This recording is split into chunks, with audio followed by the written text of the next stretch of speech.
Hi there, it's Lucy Clark from Mind Food, and this week we're having a think about wellbeing planning again. So we looked at this once before, and what we did was we wrote down all of the activities from our day, and we had to think about which of them were nourishing, so doing your well-being some good, and which of the ones were depleting, so which ones felt draining and left you feeling a bit worse. And the idea behind that was seeing if there's any way to introduce a bit more balance into your day so that you're offsetting the stressors with things that are actually feeling beneficial to you. And another way of thinking about this is to think of your stress as being sort of piled into a huge barrel. It's a whole barrel of stress. And the idea about introducing more well-being elements into your day is that as you add more, it's like turning a tap at the bottom to let some of those stresses out. Obviously, if you don't keep letting the stresses out of the bottom of the barrel, eventually you will overflow with all your stress, and that's no good for anybody. So that's why it's so important to try and balance your day. And what we said was, if you're trying to rebalance your day, after you've done something depleting, so it might be, I don't know, any activity that you find quite difficult or challenging, so it might be going to the shops, or being in a busy place, or being on public transport, or anything like that, and you want to try and intersperse moments of well-being in between. And a good place to start is to think about the 5 ways to well-being. So we went over those last week, and the 5 ways to well-being are connecting, taking notice, being active, keeping on learning, and giving.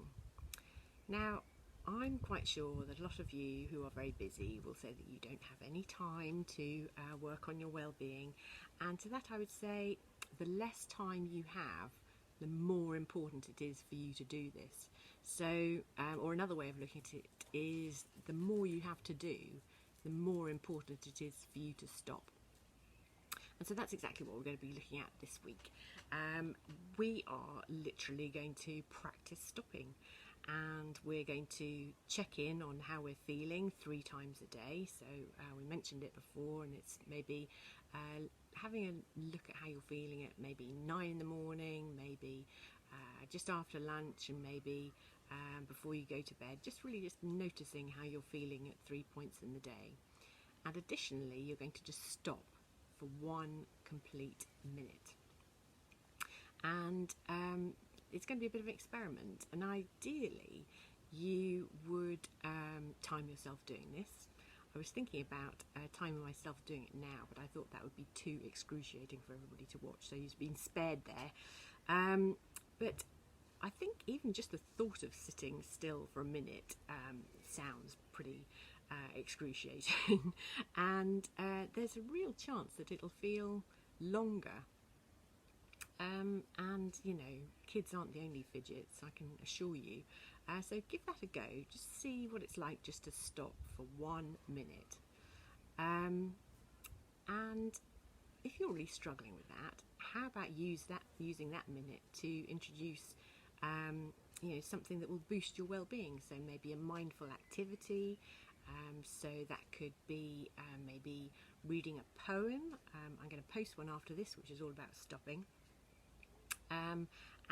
Or it might be about noticing the best of what's around you. Maybe if you've got a view of some nature or greenery, keep an eye on that for a minute.